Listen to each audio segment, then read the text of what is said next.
Assalamualaikum warahmatullahi wabarakatuh. Waalaikumsalam warahmatullahi wabarakatuh. Alhamdulillah alladzi kataba nasra wa ta'yida li ibadihil mukhlisin. Innala nansuru rusulana walladzina amanu fil hayatid dunya wa yauma yaqumul asyhad. Asyhadu an la ilaha illallah wahdahu la syarikalah wa asyhadu anna Muhammadan abduhu wa rasuluh. Allahumma salli wa sallim wa barik ala nabiyyina Muhammad wa ala alihi wa ashabihi alladhina jahadu fillahi haqqa jihadih fakataba lahum rabbuhum izzad dunya wa sya'adatal uqba yauma la yanfa'u malun wala banunun illa man atallaha biqalbin salim. Alhamdulillah, puji syukur marilah kita panjatkan kehadirat Allah Subhanahu wa taala karena pada kesempatan waktu duha yang berbahagia ini Allah memudahkan langkah kita untuk bisa hadir dalam satu majelis yang insya Allah mubarakah. Mudah-mudahan kita semua yang hadir di majelis ini, hidup kita semua diselamatkan dan dibahagiakan oleh Allah Subhanahu wa taala.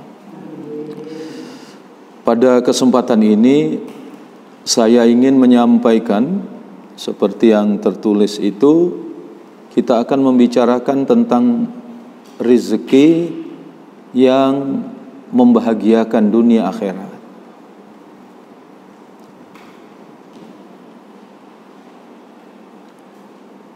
Bagaimana rezeki yang membahagiakan dunia akhirat itu? Di Al-Quran, rezeki yang diberikan oleh Allah, kenikmatan apa saja yang diberikan oleh Allah itu, ternyata kalau kita runtut di Al-Quran, rezeki itu pintunya ada 3. Pintu pertama disebutkan di Al-Quran itu namanya pintu Ataina. Kemudian pintu rizki yang kedua namanya pintu Hablana. Dan di Al-Quran ditunjukkan ada satu pintu lagi tentang rizki yang diberikan oleh Allah, namanya adalah pintu rizki A'toina. Jadi ada pintu rizki Ataina, ada pintu rizki Hablana, dan ada pintu rizki A'toina. Pintu rizki Ataina itu adalah rezeki yang diberikan oleh Allah, uang, kedudukan, kesenangan, berbagai bentuk macam kenikmatan yang diberikan oleh Allah, ini lewat jalur umum. Jadi rezeki ini tanpa syarat, diberikan kepada siapa saja, tidak peduli dia itu orang beragama atau orang tidak beragama, tidak peduli dia itu orang taat apa orang durhaka, tidak ada hubungan dengan kesolehan. Itu namanya pintu rizki Ataina. Karena itu jangan heran ada orang yang ahli dosa, ahli maksiat tapi uangnya banyak. Ada orang itu punya kedudukan tinggi tapi akhlaknya rendah. Kenapa? Sebab dia diberi oleh Allah rezeki itu lewat pintu rezeki namanya pintu Ataina. Nah, pintu rezeki ini yang akan diaudit, diminta pertanggungjawaban oleh Allah. Dari mana dia mendapatkan harta, bagaimana dia membelanjakan hartanya itu. Ini yang disebut sekali lagi namanya pintu rezeki Ataina. Nah, ada pintu rezeki yang kedua. Pintu rezeki yang kedua tadi adalah pintu Hablana.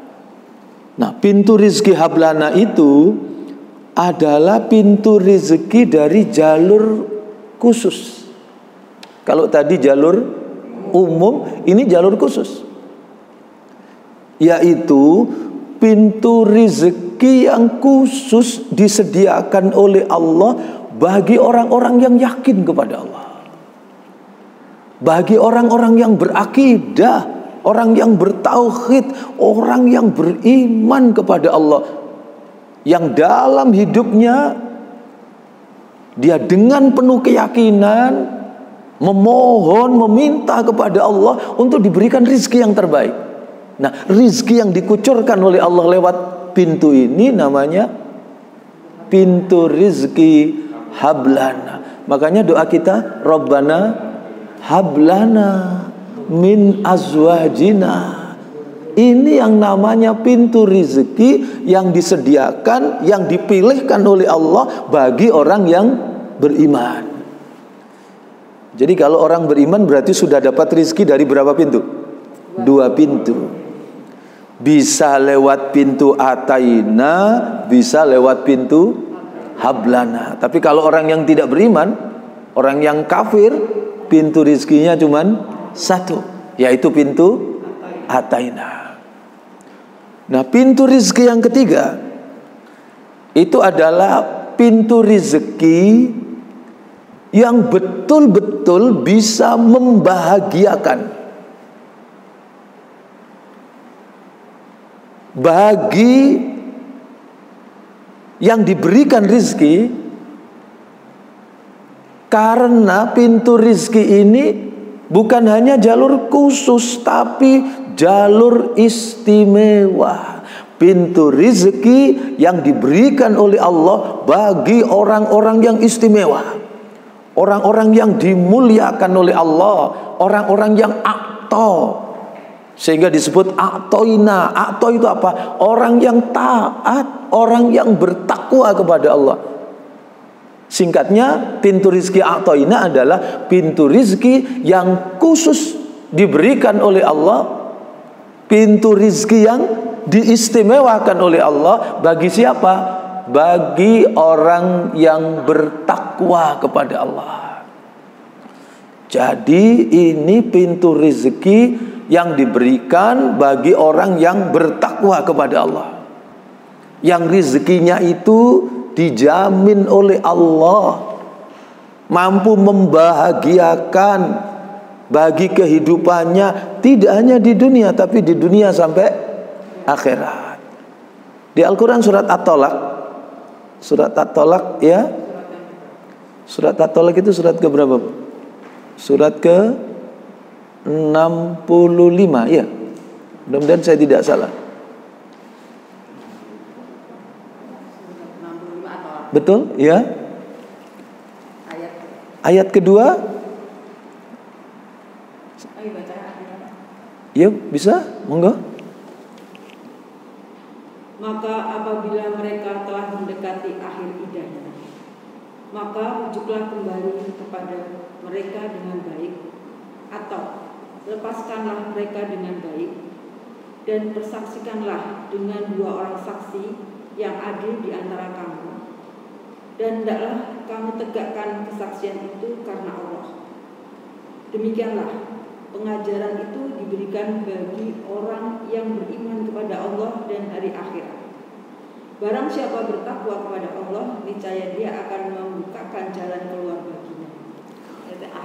Akhir ayat yang kita Allah tunjukkan, wa may yattaqillaha, barang siapa yang bertakwa kepada Allah, yaj'al lahu makhraja, aku akan selesaikan, aku akan memberikan jalan keluar, aku akan memberikan solusi dari setiap hidup dan kehidupan. Maaf, apa yang dimaksud dengan jalan keluar itu? Bukan hanya di dunia, tapi dunia sampai akhirat. Wa yarzuquhu, dan aku akan limpahkan rizki kepadanya. Apa yang ditunjukkan oleh Allah? Min haitsu la yaktasib, dari jalan yang tidak disangka-sangka. Inilah yang ditunjukkan oleh Allah. Jadi rizki yang betul-betul membahagiakan itu adalah rizki yang diperoleh bagi siapa? Orang-orang yang betul-betul bertakwa kepada Allah. Nah, takwa itu kan ada 3 bagian. Siapa sih orang yang bertakwa itu? Yang kemudian dijaminkan oleh Allah rizki yang membahagiakan dunia akhirat itu. Takwa itu dalam kaidah disebutkan taqwallah ayyu ta'a fala yu'sha. Jadi orang yang bertakwa itu ciri yang pertama ayyu ta'a. Ayyu ta'a selalu taat. Orang bertakwa itu istimewa, dimuliakan oleh Allah karena hidupnya taat kepada Allah. Ayyu ta'a. Nah, taat itu ada dua bagian. Taat di dalam menjalankan semua perintah, taat menjauhi segala larangan. Yang kedua, apa ciri orang yang bertakwa itu? Selain takwa Allah ayyu ta'a fala yu'sha, ya, yang kedua adalah wa yuskara fala yukfar. Orang yang bertakwa itu sekali lagi ciri yang kedua apa? Wa yuskara fala yukfar. Wa yuskara fala yukfar artinya apa? Selalu bersyukur. Wa yuskara fala yukfar, dan tidak menjatuhkan dirinya ke dalam kekufuran. Kalau yang pertama istimewa karena taat. Yang kedua istimewa orang bertakwa itu karena hidupnya ini penuh dengan rasa syukur. Nah, yang ketiga, orang yang bertakwa itu istimewa, derajatnya ditinggikan oleh Allah, dimuliakan oleh Allah karena wa yudkara fala yunsa. Saya ulang, takwa tadi ayyu ta'a, ya, yang ciri yang pertama takwa Allah ayyu ta'a fala yu'sha. Yang kedua tadi apa? Wa yuskara fala yukfar, pandai bersyukur. Dan yang ketiga apa?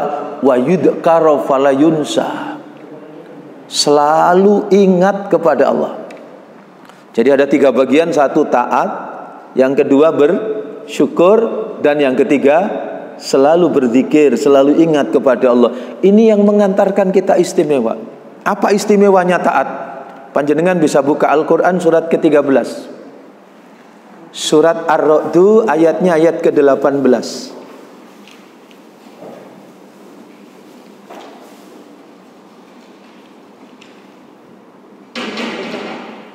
Silakan, terima kasih. Bagi orang-orang yang memenuhi seruan Tuhan, mereka disediakan balasan yang baik. Dan orang-orang yang tidak memenuhi seruannya, sekiranya mereka memiliki semua yang ada di bumi dan ditambah sebanyak itu lagi, niscaya mereka akan menebus dirinya dengan itu. Orang-orang itu mendapat hisab, perhitungan yang buruk, dan tempat kediaman mereka jahanam. Dan itulah seburuk-buruk tempat kediaman. Coba panjenengan renungkan. Ini kalau dibaca selesai sholat malam, sekali dibaca nangis. Kalau belum baca lagi besok, pasti nangis. Dahsyat luar biasa ini yang ditunjukkan oleh Allah. Tadi yang dibaca, lilladzina stajabu li rabbihimul husna. Adapun orang yang hidupnya taat kepada Allah, itu yang husna, itu yang baik. Sehingga apa kesimpulannya? Orang yang hidupnya tidak ada ketaatan kepada Allah, tidak ada baiknya. Karena di lanjutan ayat itu Allah lanjutkan, walladzina lam yastajibu lahu. Sedangkan orang-orang yang hidupnya tidak mau taat kepada Allah, lau anna lahum ma fil ardi jami'a. Sekalipun dia memiliki kekayaan seluruh isi dunia, masya Allah. Ada bu, kira-kira orang saking sugih ini terus sak dunia dipek dewi? Tidak ada. Tapi di ayat ini Allah tunjukkan, walladzina lam yastajibu lahu. Sedangkan orang-orang yang tidak mau taat kepada Allah, lau anna lahum ma fil ardi jami'a. Sekalipun dia memiliki kekayaan seluruh isi dunia, cukup tidak? Ayat itu masih dilanjutkan, wa mislahu ma'ahu laftadau bih. Kalau kurang, begitu bahasa kita, aku tambah lagi dengan satu dunia. Jadi saking sugihnya punya dua dunia. Kan mustahil. Tapi sekalipun begitu, bukan hanya punya kekayaan satu dunia, dua dunia sekalipun, tapi ketika dia tidak taat kepada Allah, maka dia bukan orang yang sukses. Dia bukan orang yang berhasil. Dia bukan orang yang bahagia. Karena di ayat itu jelas tadi yang dibaca terjemahannya oleh Bunda ini. Ulaika lahum syu'ul hisab. Mereka itu orang yang bangkrut. Mereka itu orang yang rugi. Syu'ul hisab. Dan kerugiannya tidak hanya di dunia. Wa ma'wahum jahannam. Sampai menggelincirkan tempat kembalinya adalah neraka jahannam. Iya kan? Ayatnya begitu ya. Tadi seburuk-buruk hisab, seburuk-buruk perhitungan, tempat kembalinya adalah neraka jahanam, dan itu adalah seburuk-buruk tempat kembali. Jadi ayat ini mengajarkan kepada kita, orang yang ingin bahagia itu ketika orang itu punya Allah, ketika orang itu yakin kepada Allah, dan setelah yakin, beriman, akidahnya kuat, kemudian dia wujudkan dalam bentuk ketaatan, taat, tunduk dan patuh, baru disitulah Allah jamin pasti orang itu bahagia. Mana buktinya? Panjenengan bisa buka Al-Quran surat ke-22, surat Al-Hajj, ayatnya ayat 34, ayat 35. Itu dijelaskan oleh Allah orang-orang yang bahagia ini. Dan bagi setiap umat telah kami syariatkan penyembelihan kurban, agar mereka menyebut nama Allah atas rezeki yang dikaruniakan Allah kepada mereka berupa hewan ternak. Maka Tuhanmu ialah Tuhan yang Maha Esa. Karena itu berserah dirilah kamu kepadanya, dan sampaikanlah kabar gembira kepada orang-orang yang tunduk patuh kepada Allah, yaitu orang-orang yang apabila disebut nama Allah, hati mereka bergetar, orang yang sabar atas apa yang menimpa mereka, dan orang-orang yang melaksanakan sholat, dan orang-orang yang menginfakkan sebagian rezeki yang kami karuniakan kepada mereka. Jelas ibu bapak jemaah sekalian ya. Di situ ada konsep kebahagiaan. Kebahagiaan itu setiap orang ingin bahagia, tapi tidak semua orang bisa mendapatkan kebahagiaan. Ini ada konsepnya. Kalau ingin bahagia, praktekkan ini. Allah sudah berikan petunjuk, Allah sudah berikan pencerahan. Al-Quran ini dihadirkan oleh Allah. Di Al-Quran, ayat ini memang berkaitan dengan syariat kurban. Karena di situ tadi dijelaskan, walikulli ummatin ja'alna mamsyaka. Liyadhkuru smallahi ala ma razaqahum min bahimatil an'am. Fa ilahukum ilahu wahid falahu aslimu wa basyiril mukhbitin. Jadi di situ Allah menyatakan, setelah Allah tunjukkan syariatnya, diperintahkan berkorban, dan berkorban itu bukan untuk Allah. Nanti kita akan tahu bahwa ibadah-ibadah yang kita lakukan bukan untuk Allah, tapi itu kembalinya kepada kita manusia. Kalau orang sekampung tidak ada yang berkorban, Allah tidak rugi. Kalau sekampung orang tidak ada yang rukuk dan sujud kepada Allah, Allah juga tidak rugi. Kalau semua manusia rukuk sujud kepada Allah, itu pun tidak menambah sedikit pun kekuasaan Allah. Maka di ayat ini Allah menyatakan, fa ilahukum ilahu wahid. Di penghujung ayat itu Allah memaklumatkan, Tuhanmu ialah Tuhan yang esa. Maka orang yang bahagia adalah orang yang menyambut kalimat Allah ini.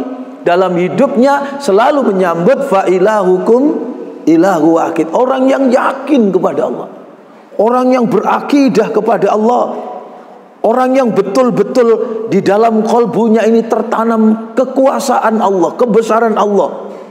Itu orang yang bahagia. Syarat bahagia pertama, orang yang yakin kepada Allah, menyambut fa ilahukum ilahu wahid. Yang kedua, siapa orang yang bahagia itu? Falahu aslimu. Orang yang taat, tunduk, patuh, berserah diri kepada Allah. Setelah fa ilahukum ilahu wahid disambut, yang kedua adalah falahu aslimu. Quran surat ke-22, surat Al-Hajj ayat 34. Ketika Allah menyatakan fa ilahukum ilahu wahid falahu aslimu, kenapa kita harus berserah diri kepada Allah? Kenapa kita harus taat, tunduk dan patuh kepada Allah? Sebab orang yang taat, tunduk dan patuh kepada Allah dijamin oleh Allah. Apa jaminannya? Wa basyiril mukhbitin. Di penutup ayat itu, gembirakan, bahagiakan, berikan kabar kegembiraan ini bagi siapa? Orang yang taat, tunduk dan patuh kepada Allah. Jadi kebahagiaan itu ketika kita yakin kepada Allah. Dan kemudian yang kedua, kita taat, tunduk dan patuh kepada Allah. Coba kalau kita renungkan, ketaatan dan kepatuhan kepada Allah itu harganya lebih mahal dari berapa tadi, Bu? Dua dunia. Dua dunia sekalipun, ketika kita miliki dan kita tidak taat kepada Allah, itu tidak ada artinya. Itu tidak akan mampu menebus diri kita kepada Allah. Maka orang yang bahagia itu adalah orang yang yakin kepada Allah, dan di setiap kesempatan yang diberikan oleh Allah disambut dengan ketaatan. Coba kalau kita renungkan, kapan Allah lepaskan kita? Bisa kita hidup 1 tahun tanpa Allah? Cuk, lamai 1 tahun, bisa 1 bulan. Lu kok 1 bulan, 1 hari, sepekan, 7 hari, 1 hari, 1 jam, 1 menit, 1 detik sekalipun bisa kita hidup tanpa Allah? Tidak mungkin kita bisa hidup tanpa kasih sayang Allah. Allah yang mengajarkan kepada kita. Maka masa kita tidak kenal? Maka di surat ke-55, surat Ar-Rahman, itu ada ayat yang diulang-ulang oleh Allah, ya. Ini ya, fabi ay ala rabbikuma tukadziban. Kenapa? Ayat ini nasihat bagi orang yang gablek, Pak.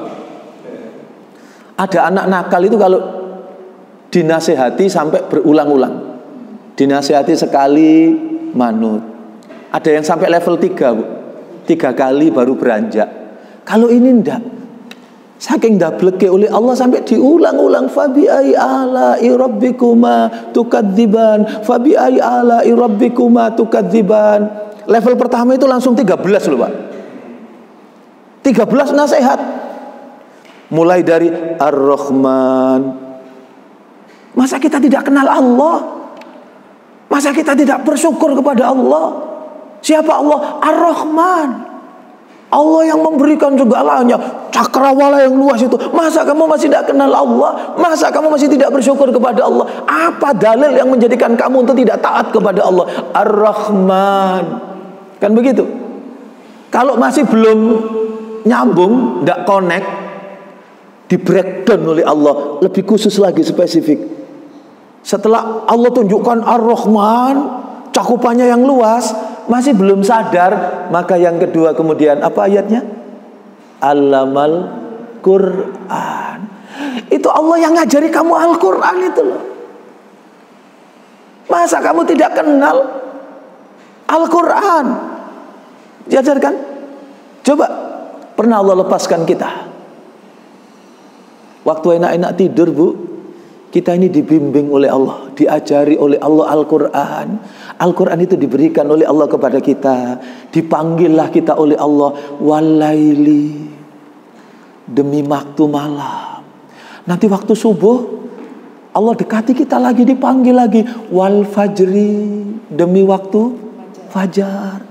Nanti waktu duha Allah panggil lagi, wadduha. Waktu enak-enak bekerja Allah dekati kita, Allah bimbing kita, Allah ajarkan Al-Quran kepada kita. Dipanggillah kita dengan wannahari, demi waktu siang. Nanti kalau waktu sore dipanggil lagi kita oleh Allah, wal asri, demi waktu asar. Maka siapa yang beruntung? Siapa yang sukses? Siapa yang paling bahagia? Adalah orang-orang yang di setiap kesempatan, di setiap waktu yang diberikan oleh Allah, selalu ingat kepada Allah, dan kemudian ditandai dengan apa? Ketaatan kepada Allah. Siapa orang yang paling kaya? Siapa orang yang paling sukses? Siapa orang yang paling bahagia? Di saat orang lain tertidur, Di saat orang lain terlelap, dia bangun, dia gelar sajadah, dia rukuk dan sujud kepada Allah, dia menangis, dia berurai air mata, dia bersyukur kepada Allah atas segala kenikmatan yang diberikan oleh Allah. Dia mohon bimbingan kepada Allah agar umurnya barokah, agar hartanya barokah. Dia minta kepada Allah. Ya, itu malam. Makanya orang yang ingin mulia, orang yang ingin bahagia, kemuliaan hidup itu ditentukan dari kualitas malam. Saya ulang, kemuliaan hidup itu ditentukan dari kualitas malam. Seberapa efektif kita menggunakan malam? Apakah malam itu datang dan pergi berlalu begitu saja? Ada bahkan orang itu setiap malam tiba diisi dengan dosa dan maksiat. Tapi orang yang ingin mendapatkan kemuliaan, begitu malam tiba dia mendekat kepada Allah. Begitu malam tiba dia hidupkan malamnya. Begitu malam tiba dia rukuk dan sujud kepada Allah. Tidak pernah sekalipun dia kehilangan sepertiga malam terakhir dari waktu yang disediakan oleh Allah. Atani Jibril faqala ya Muhammad isma syi'ta fa innaka mayyitun wa akhbib mam syi'ta fa innaka mufarikun wa'mal ma syi'ta fa innaka majzum bih wa'lam anna syarafal mu'minin qiyamuhu bil lail wa izuhu istighfanu anin nas.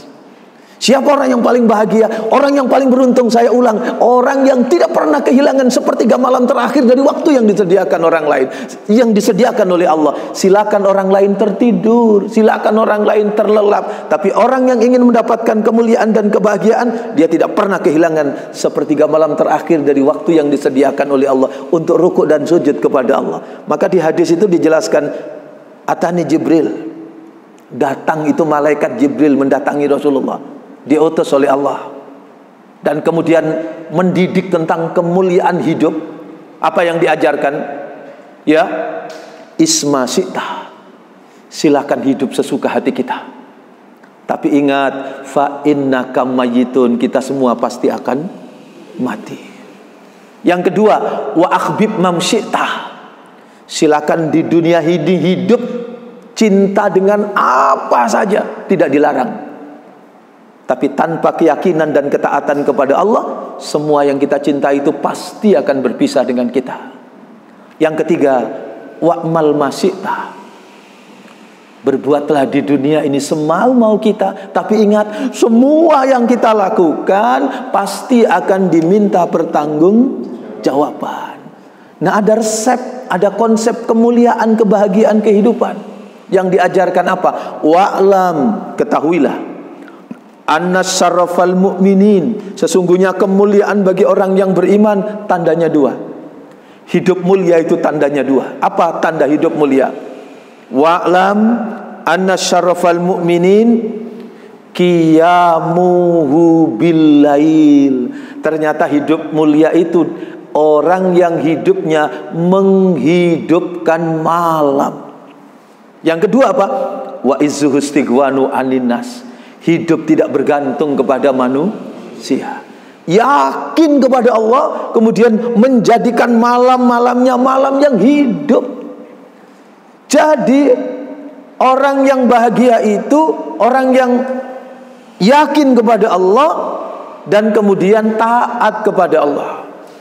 Setiap waktu dan kesempatan yang diberikan oleh Allah itu menjadi berharga ketika kita isi dengan ketaatan. Coba kalau kita geser lagi, tadi kan malam, sekarang waktu apa tadi? Subuh. Ketika Allah panggil kita wal fajri, demi waktu subuh. Semua kan pakai wawu qasam. Kalau dalam ilmu tafsir itu sumpah. Kenapa Allah bersumpah dengan wal laili? Kenapa Allah bersumpah dengan wal fajri? Jumhur mufassir itu mengingatkan, kalau Allah bersumpah itu artinya serius, artinya dahsyat, artinya luar biasa, perlu diperhatikan, fokus dengan apa yang diberikan oleh Allah. Ini penting, istimewa. Apa istimewanya waktu fajar? Apa istimewanya waktu malam? Apa istimewanya waktu yang disediakan oleh Allah, sehingga setiap waktu Allah ingatkan untuk kita. Nah, tafsirnya surat Al-Fajr itu, ketika Allah bersumpah dengan wal fajr, apa maknanya Bu? Wal fajr, surat Al-Fajr, ya, surat Al-Fajr itu surat keberapa Bu? Surat yang ke 89. Ayat pertama wal fajr. Ya. Demi wal fajr, demi waktu fajar. Saya ulang lagi, kenapa waktu fajar istimewa? Ternyata jumhur mufassir mentafsirkan tafsir dari wal fajr itu adalah wassolatil fajr. Waktu fajar itu istimewa karena ada kekayaan luar biasa yang diberikan oleh Allah, melebihi tadi berapa? 2 dunia.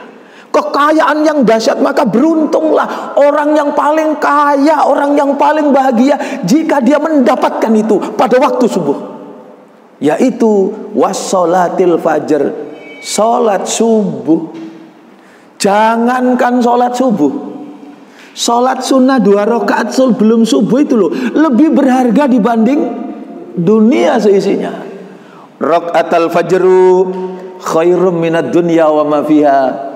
2 rakaat sholat sunnah sebelum subuh itu lebih berharga, lebih bernilai dibanding dunia seisinya.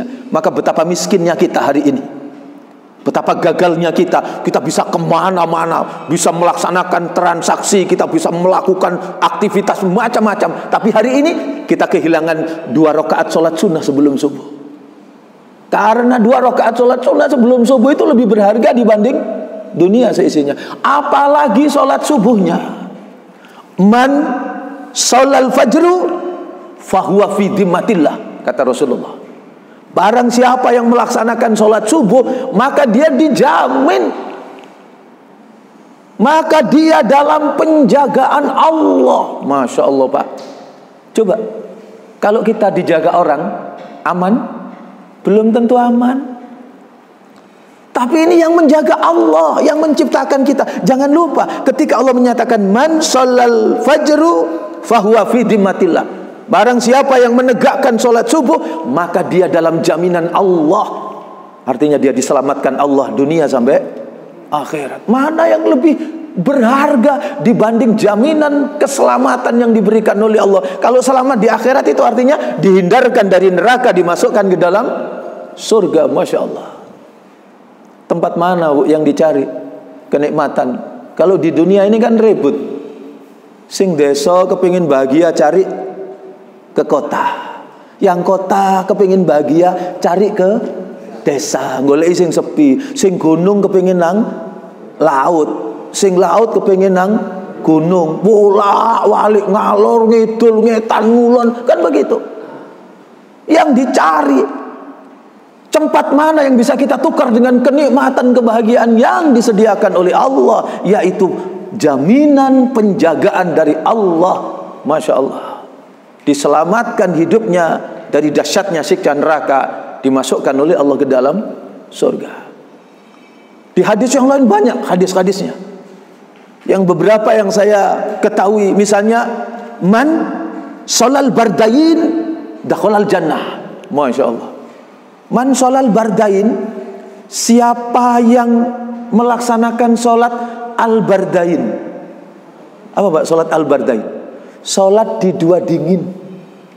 Kata Rasulullah, man sholal bardain, siapa yang melaksanakan sholat di 2 dingin. Apa sholat di 2 dingin? Satu sholat subuh, karena sholat dilaksanakan masih dalam kondisi dingin. Yang kedua apa? Sholat asar. Loh, sholat asar kok sholat dingin? Sholat asar itu bergesernya waktu dari panas terik menuju kepada dingin, sehingga disebut sholat al-bardain. Man sholal bardain dakhalal jannah. Masya Allah. Barang siapa yang menegakkan sholat di 2 dingin, dijamin oleh Allah dengan surga. Ada hadis lagi yang menyatakan man sholal fajru, siapa yang melaksanakan sholat subuh fi jamaati, dia lakukan secara berjamaah. Ya, laki-laki jamaah. Man sholal fajru fi jamaati wa qa'ada musalla, kemudian dia duduk di tempat sholat.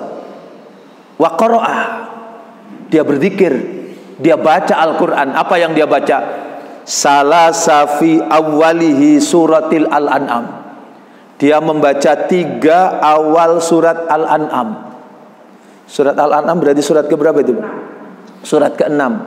Awal surat berarti ayat 1, ayat 2, ayat 3. Kata Rasulullah, orang itu kalau setiap pagi selesai sholat subuh, masih duduk di tempat sholat itu, kemudian setelah berzikir dia lanjutkan, dia baca Al-Quran, dia berzikir kepada Allah dengan mentadaburi Al-Quran, membaca apa yang dibaca, kata Rasulullah, 3 awal surat Al-An'am. Wa qara'a salasa fi awwalihi suratil Al-An'am. Maka apa jaminan yang diberikan oleh Allah? Wa khallallahu sab'ina malakan. Allah akan menurunkan untuk orang itu 70 malaikat. Masya Allah. Iya Pak, presiden saja pengawalnya enggak 70. Ini Allah jamin. Orang yang sholat subuh, selesai sholat subuh, ingat Allah, berzikir, dia baca Al-Quran, yang dibaca 3 awal surat Al-An'am. Apa jaminan yang diberikan oleh Allah? Wa khallallahu sab'ina malakan. Aku Allah akan menurunkan, aku mengirim untuk orang yang sholat itu 70 malaikat. Untuk apa malaikat itu diturunkan oleh Allah? Yusabbihunallah. Malaikat itu bertasbih kepada Allah. Wa yastaghfiruna, dan memohonkan ampun untuk orang yang sholat itu ila yaumil qiyamah, sampai dengan hari kiamat. Masya Allah. Kebahagiaan mana yang mau kita cari? Kecuali orang-orang yang setiap waktu yang diisi dengan ketaatan kepada Allah. Waktu malam taat kepada Allah. Coba waktu subuh taat kepada Allah, diisi dengan ketaatan. Ketika kita taat kepada Allah, itu kekayaan yang tidak terkira. Kalau dengan itu, maka kalau kita balik, betapa ruginya, betapa miskinnya, betapa gagalnya orang yang hari ini kehilangan sholat subuh. Betapa menderitanya orang yang hari ini kehilangan sepertiga malam terakhir dari waktu yang disediakan oleh Allah. Ini malam keberapa di umur kita? Sudah berapa malam waktu yang disediakan oleh Allah?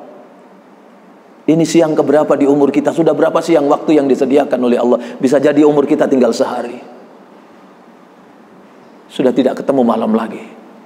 Bisa jadi tinggal sepekan, atau bisa jadi tinggal sebulan, atau setahun, atau berapapun. Tapi bagi orang yang ingin mendapatkan kemuliaan, tentu dia tidak akan pernah menyia-nyiakan setiap kesempatan yang diberikan oleh Allah dengan ketaatan. Dan ketaatan itu adalah kekayaan yang tidak bisa dibandingkan dengan apapun.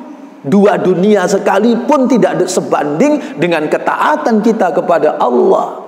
Maka betapa menderitanya orang yang kehilangan ketaatan ketika waktu itu tiba kepada kita. Waktu duha juga begitu, waktu duhur juga begitu. Nah orang itu, coba Bu, saya tanya ya, Ibu misalnya, kita ini tidak ngerti batu, tentang batu permata. Padahal batu permata itu harganya miliaran. Misalnya black diamond misalnya, itu kalau dibawa ke depannya Kayun itu ada laboratoriumnya kan. Nah, meneliti batuannya itu untuk ahlinya begitu. Ini orang tidak ngerti batu, tiba-tiba dikasih hadiah sebongkah batu yang mestinya harganya miliaran. Pertanyaannya, kira-kira batunya diapakan? Ya dibuang, disia-siakan. Malah saya ngekei diseneni, wong ngekei hadiah kok watu, gaya opo. Akhirnya dibuang ke selokan. Karena dia tidak mengerti bahwa itu adalah sesuatu yang sangat mahal. Maka berapa banyak orang-orang itu menyia-nyiakan kekayaan yang berharga. Dia sibuk ini dan itu, dan dia tinggalkan ketaatan kepada Allah. Dia kehilangan sholat malam, dia kehilangan sholat-sholat wajib, dia kehilangan sholat-sholat sunnah, sholat-sholat tatawu. Padahal itu kekayaan yang luar biasa yang disediakan oleh Allah. Coba mahal mana sholat kita dengan permata? Mahal mana sebongkah batu permata yang harganya miliaran dengan bacaan Al-Quran yang kita baca setiap subuh? Apa tadi? 3 awal surat Al-An'am. Selesai tahajud, baca itu Quran surat ke-17. Surat Al-Isra ayat 105 sampai dengan ayat 111. Nangis, Bu. Kekayaan luar biasa, mahal mana batu permata dengan bacaan Al-Quran. Nah, selama ini berapa banyak manusia-manusia itu yang menyia-nyiakan kekayaan berharga yang disediakan oleh Allah. Orang sibuk mengumpulkan harta, bukan tidak penting harta. Sampai harta itu dipersiapkan anaknya untuk turunan 1, turunan 2, turunan 3 sampai 7 turunan. Sehingga generasi yang ke-8 menjadi miskin. Sampean lak turunane wong soge, lah sampean kok dadi miskin? Iya, aku generasi ke-8. Karena yang disiapkan oleh orang tuanya hanya sampai 7 turunan. Sibuk menyiapkan harta begitu bukan tidak penting.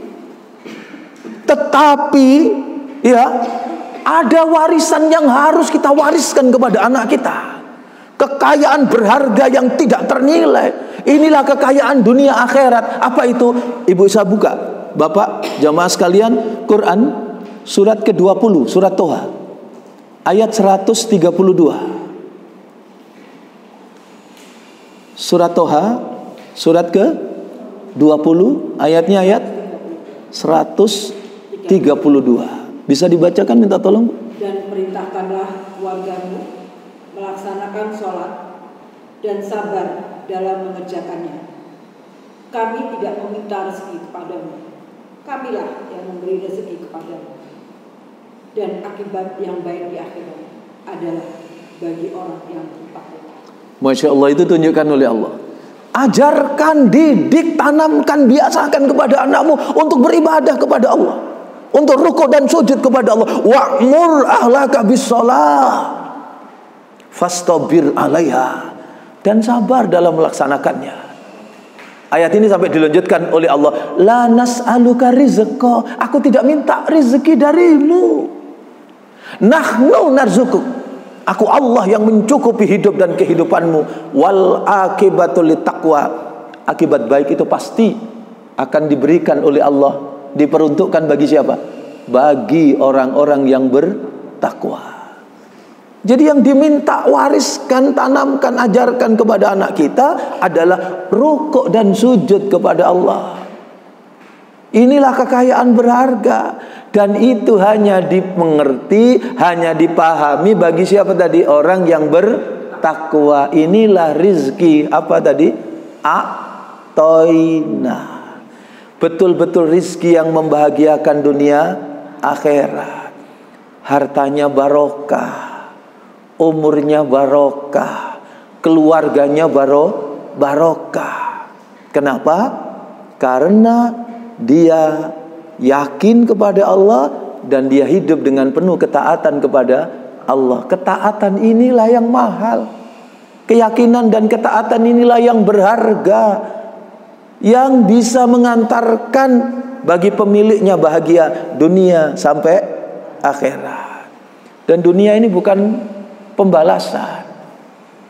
Jadi kalau kita ya berinfak, itu pasti kita akan bahagia. Sebab dijanjikan oleh Allah, dan janjinya itu bukan di dunia. Jadi bukan kalau kita infak itu dilipat gandakan 700. Makanya nyumbang sarung dengan harap-harap oleh 700 sarung. Tinten-ten kok gak teko-teko sarungnya. Wah, hayate gak cocok. Bukan itu. Kalau kita membelanjakan harta di jalan Allah di dunia ini, kalau kemudian diberikan oleh Allah limpahan kembalinya, itu bukan balasan, itu baru porskot. Tapi yang menjadi harta kekayaan kita itu adalah deposito investasi di akhirat. Jangan ragu, sebab di dunia ini sudah diberikan oleh Allah porskot. Tapi porskot itu bukan tujuan, karena dunia ini bukan pembalasan. Di akhirat dijamin oleh Allah. Kalau kita membelanjakan harta kita, coba kalau harta ataina dapat ya untuk dirinya, sudah dapatnya dengan cara yang tidak halal, kemudian digunakan dengan cara yang mendurhakai Allah, Masya Allah.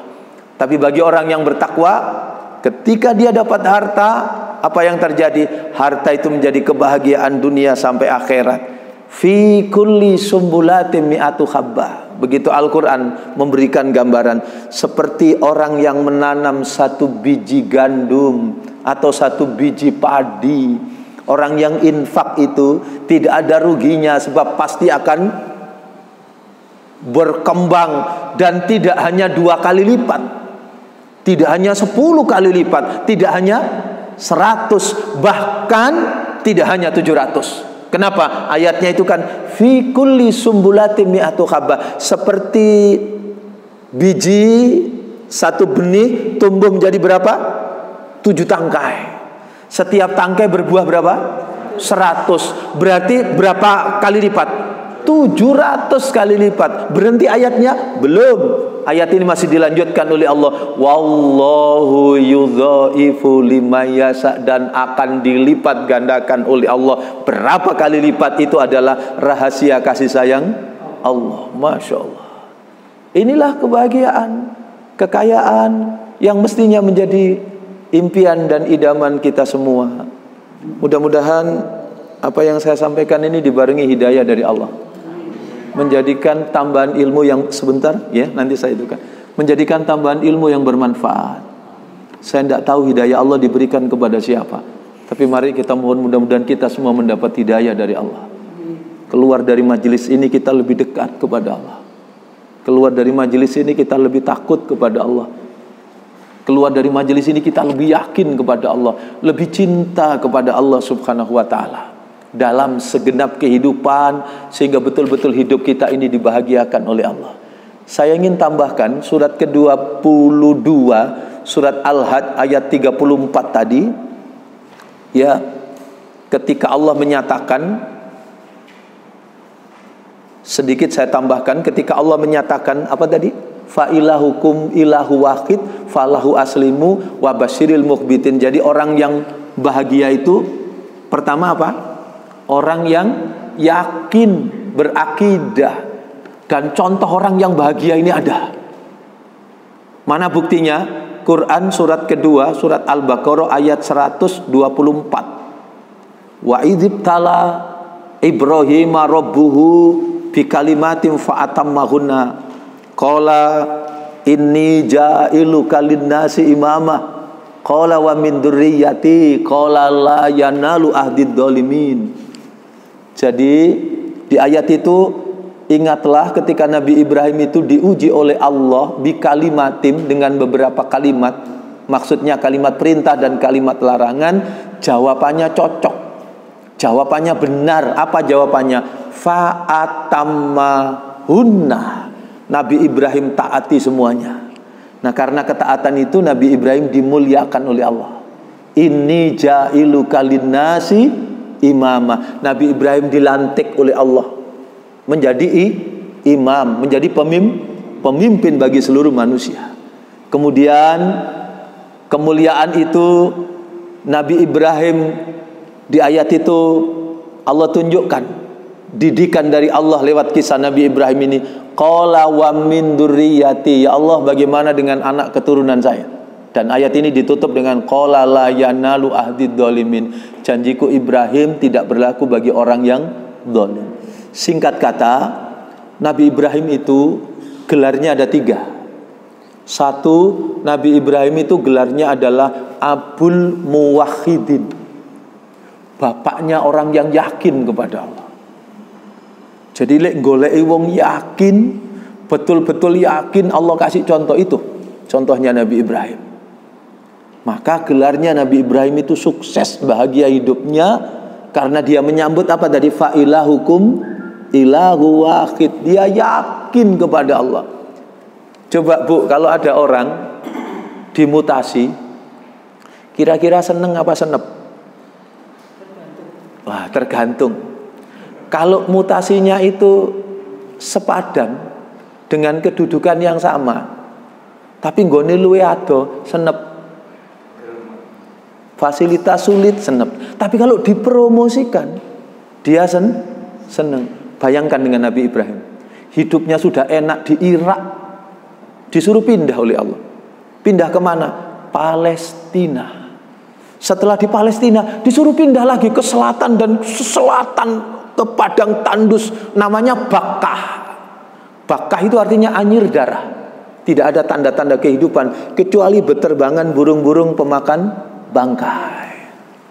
Anak istrinya ditinggalkan di tempat itu. Coba hijrah itu, Bu, pekerjaan berat. Dari Irak ke Palestina itu jarak tempuh yang tidak pendek, Bu, dan transportasi tidak semudah sekarang. Gojek belum ada loh, Bu. Masya Allah. Coba kalau kita bayangkan, itu membawa anak istrinya, dibawa begitu nikmat, dibawa ke Bakkah. Ini karena betul-betul Nabi Ibrahim itu orang yang yakin kepada Allah. Sampai dikabarkan di Al-Quran itu, yang wanita mulia ini bertanya, Ibrahim, suamiku Nabi Allah, kamu mau kembali? Ini tempat baru, asing, panas, batu, pasir, tidak ada tanaman untuk berteduh. Aku di sini bersama anakmu, anak kita yang sekian lama kita tunggu-tunggu. Kau tinggalkan aku di tempat seperti ini, padahal persediaan minum kita sebatas ini, makanan yang kita bawa hanya ini. Betul Hajar, aku mau kembali.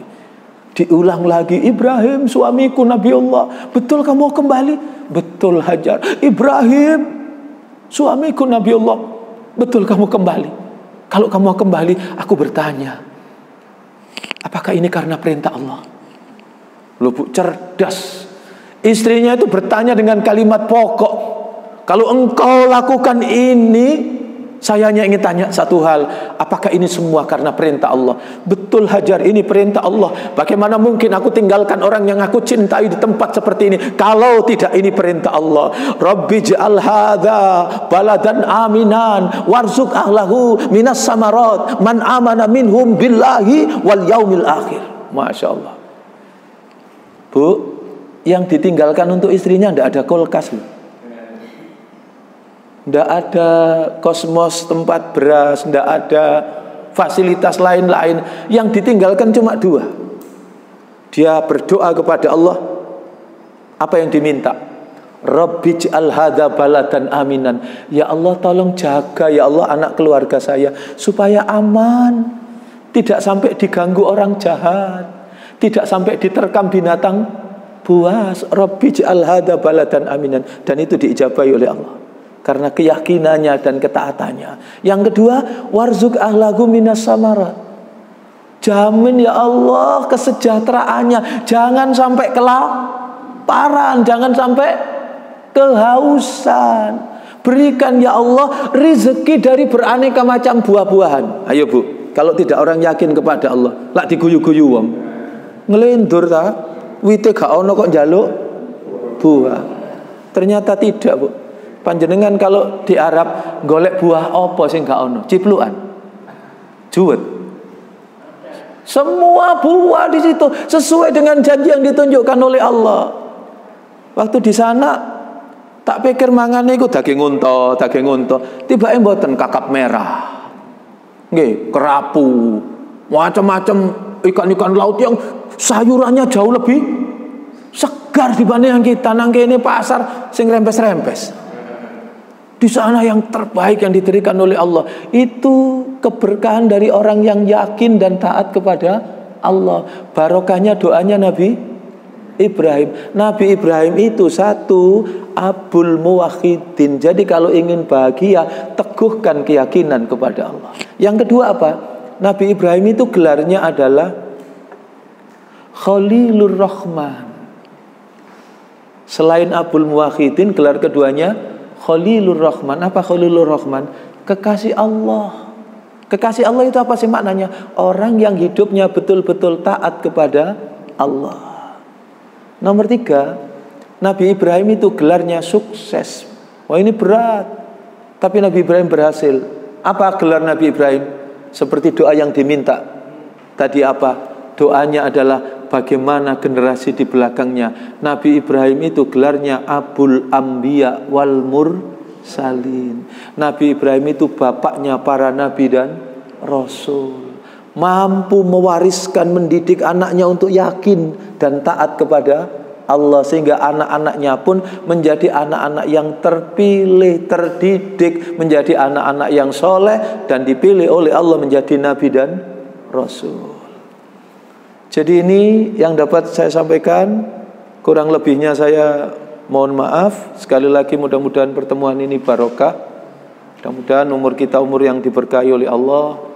Semua dosa dan kesalahan kita diampuni oleh Allah. Allah memberikan limpahan kepada kita, limpahan rizki yang halal, yang barokah. Allah menurunkan hikmah ilmu yang bermanfaat. Mudah-mudahan semua urusan kita dimudahkan oleh Allah. Kita juga diberi kemudahan oleh Allah untuk bisa melaksanakan ibadah haji, ibadah umroh. Mudah-mudahan dijauhkan hidup kita semua dari bala dan musibah. Keluarga kita disakinahkan oleh Allah. Putra-putri kita dijadikan oleh Allah menjadi putra-putri yang soleh, putra-putri yang solihah. Mudah-mudahan Allah memberikan hikmah, ilmu yang bermanfaat, yang dengan ilmu itu mengantarkan kita semua menuju ridho dari Allah subhanahu wa ta'ala. Ini yang dapat saya sampaikan, kurang lebihnya mohon maaf. Monggo Ibu yang mau disampaikan silakan.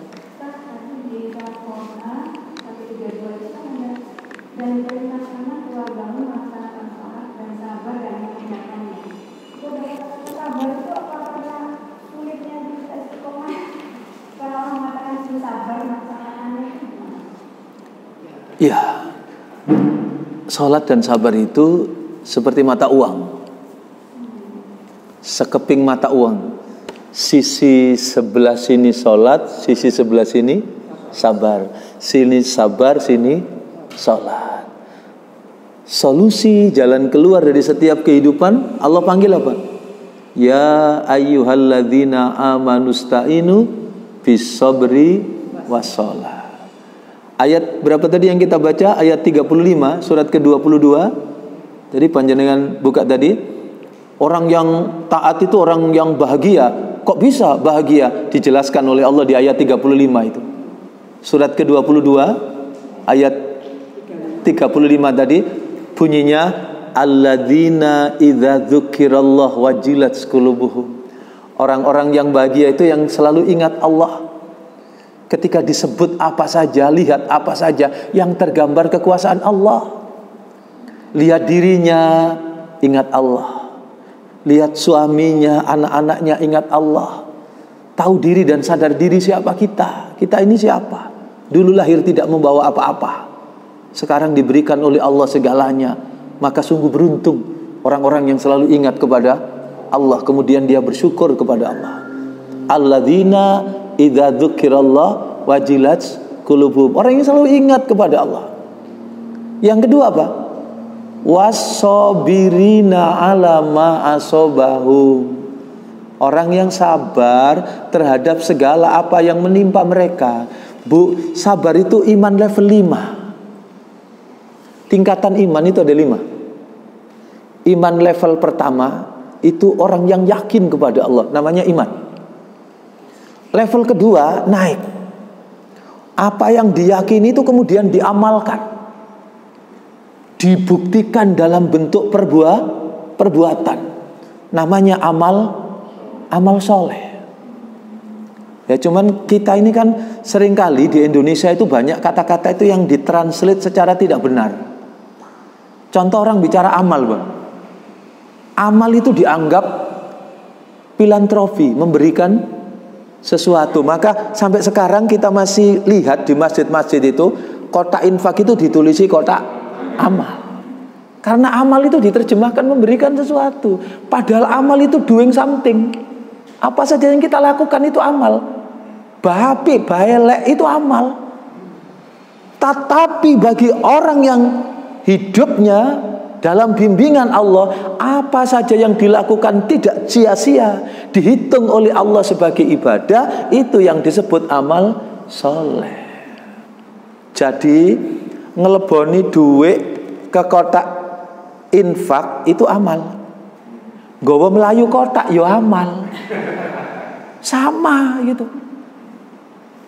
Tapi seringkali diterjemahkan amal itu orang-orang amal gitu ya. Begitu.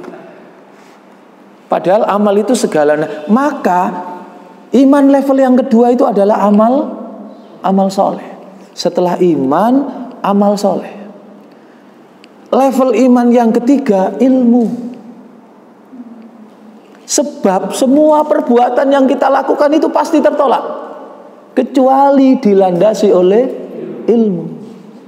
Maka itu ilmu ini mengantarkan pemiliknya menempati derajat yang tinggi. Surat Al-Mujadalah ayat 11 itu, yarfa'illahu alladhina amanu minkum walladhina utul ilma darajat. Jadi derajat yang tinggi. Orang yang betul-betul dia punya ilmu dari apa yang dilakukan. Saya ingat nanti kayak, ayo dong ikut sana sama buyamu sholat.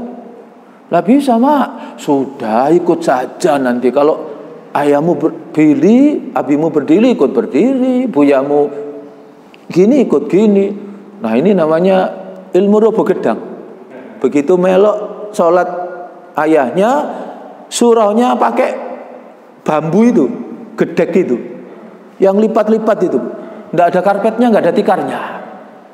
Lah kok ono sing jepat, bareng sujud narik, kecantol sama apa namanya lantai bambunya itu. Spontan bu, sing bapak itu, aduh gitu ya. Anaknya dipikir ini bagian dari sholat kan? Maka anaknya melo, aduh gitu ya kan. Maka penting untuk berilmu. Level 4 dari iman apa itu? Setelah iman, amal soleh, ilmu, yang level keempat adalah jihad. Jihad itu bersungguh-sungguh, jahadah. Lebih spesifik lagi, jihad itu ya perang. Karena jihad itu bersungguh-sungguh berada di jalan Allah, baik orang yang mengorbankan jiwanya.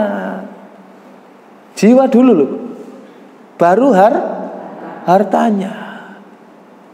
Artinya suka tidak suka, gelem gak gelem, kalau dakwah itu memanggil, maka dia akan mengambil bagian itu. Maka aneh bin ajaib kalau sekarang orang alergi dengan kata jihad. Kita merdeka karena jihad. Bahkan sing ngelok-ngelokno jihad iku ya nang masjid-masjidnya diputer jihad. Lha lucu itu. Syekh Mahmud, siapa itu Pak? Ketua Jamiatul Qura dari Mesir itu, yang biasanya ngajinya dulu diputer di masjid-masjid kita itu. Dari Mesir itu kan suaranya berat itu, enak itu ya. Pak, ada di masjid, sebagian masjid-masjid saudara kita kan ada yang tarhim itu. Salatu wassalamu alaihi gitu ya. Ya. Berikutnya apa? Ya imamal mujahidin. Salatu wassalamu alaihi, salawat dan salam bagimu ya Rasul. Ya imamal mujahidin, wahai imamnya para pejuang. Jadi Rasul itu seumur hidup digunakan untuk berjuang. Hidup itu tidak hanya untuk kemapanan. Kalau hidup hanya untuk kemapanan, maka Rasul tidak akan pernah capek-capek hijrah dari kota Mekah ke kota Madinah. Bahkan sejak awal, Muhammad, berhenti kamu berdakwah. Minta apa kamu? Harta, tahta, wanita. Kasih kamu, minta apa? Kan begitu. Tapi ditolak. Itulah jihad. Sampai kemudian Rasul berpayah-payah, bukan hanya dicaci maki, disiksa, diintimidasi, diteror, blokade ekonomi, tidak bisa makan, itu karena berjuang. Maka di situ ya imamal mujahidin, begitu. Nah, jadi iman level ke-4 itu jihad atau dakwah. Sepadan, jihad atau dakwah. Kemudian yang ke-5 Bu, nah ini puncaknya iman itu sabar. Jadi sabar itu bukan diam. Sabar itu bukan pasif. Sabar itu kualitas puncak dari iman.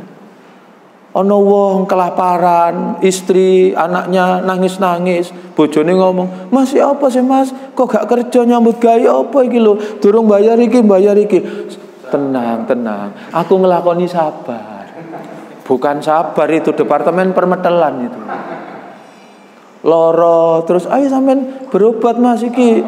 Ustaz, aku iki ngelakoni sabar. Itu malah bukan sabar, putus asa.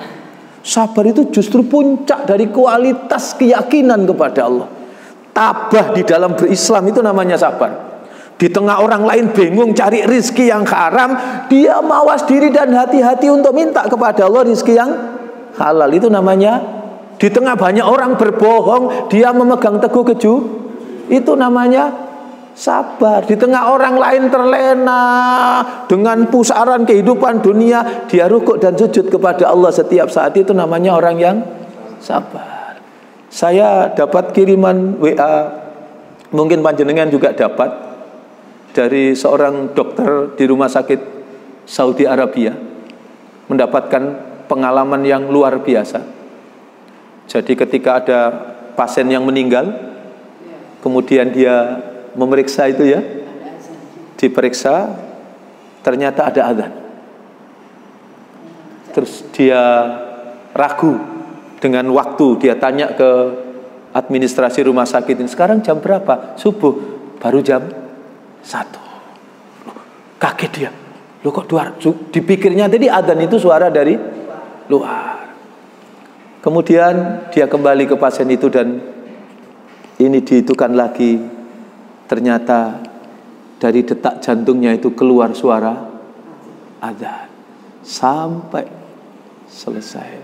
Kemudian dia berniat untuk melacak siapa jenazah ini ke keluarganya, dan keluarganya cerita bahwa si fulan ini memang selama hidupnya tidak pernah terlambat sholat karena dia muadzin.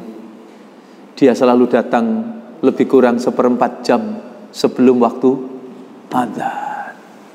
Yang kalau kita renungkan tadi, berapa banyak orang itu merasa penting. Ayo, bedanya Mekah sama di sini apa, Bu? Kalau di Mekah, hidup itu nunggu waktu sholat. Sebelum adzan, toko sudah tutup. Wong Indonesia tok sing rajin belanja. Sana adzan sampai akhirnya dikei garis iku ngono. Ditinggal, lu kok ditinggal ya? Ya memang sudah waktu sholat. Kalau di sini, Allahu Akbar, lu wis adzan rek. Diseneni Bu adzan. Jadi yang mahal permata, melebihi permata, dianggap batu kali. Karena itu mudah-mudahan sedikit yang saya sampaikan ini barokah. Iya, begitu Bu ya. Jadi sabar itu kualitas, puncak. Dan nanti kalau masuk surga itu pintunya karena sabar. Iman level 5. Saya tambahkan, buka Quran surat ke-13 ayat 24.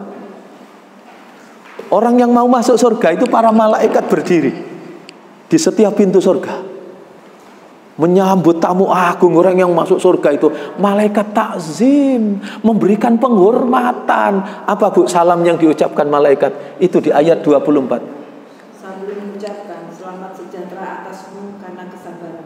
Iya, salamun alaikum bima sobartum fanikma uqbadar.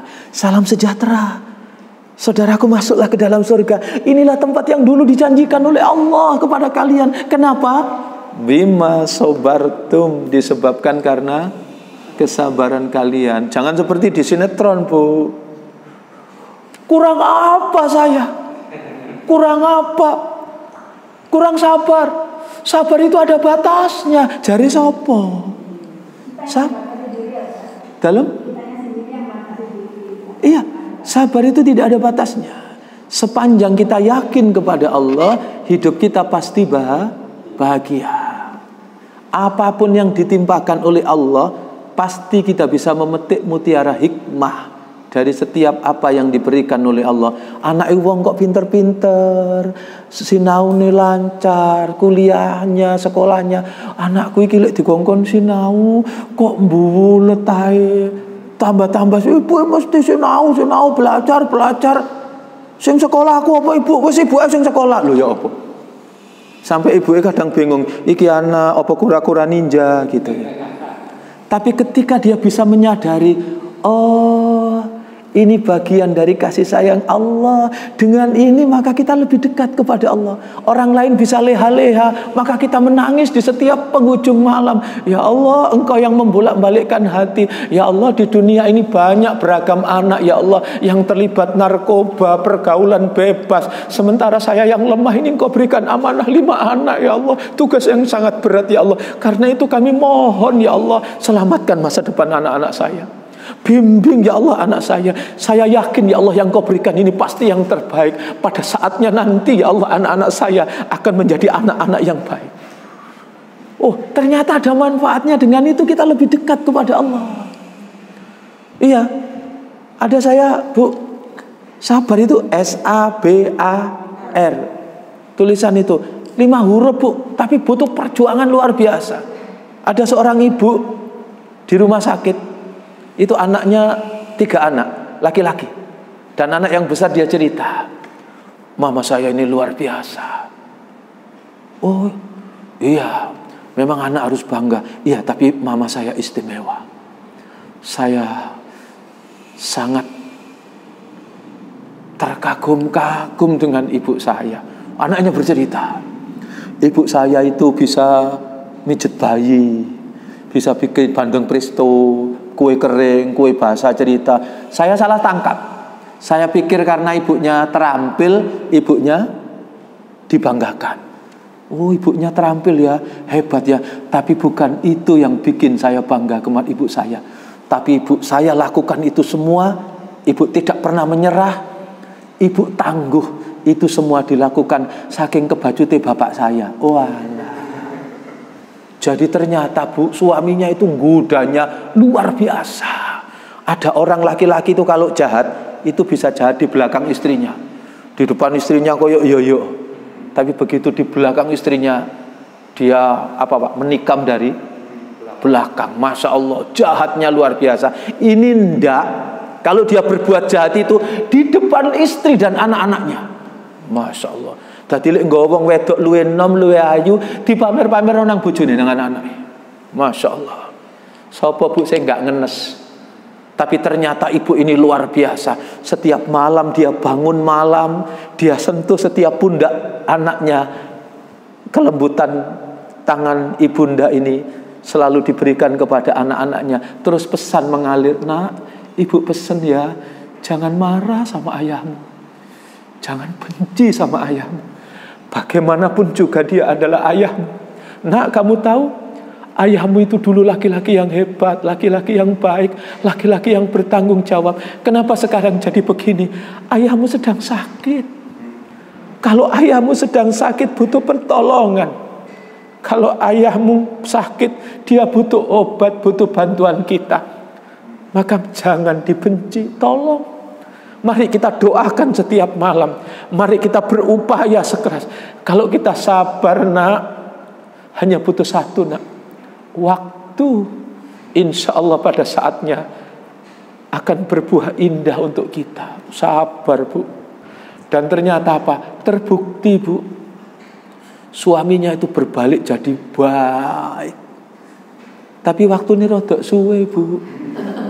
18 tahun. Bayangkan Bu, diganyang laki-laki 18 tahun. Begitu biasanya saya ceramah di ibu-ibu mesti diprotes. Ini kisah nyata yang saya sampaikan itu diprotes gini, "Pak, 18 tahun balik JOTO ta Pak?" Loh gitu. Biasanya Pak, lek gagah ditinggal Pak, balik-balik wis gempor, jadi gitu.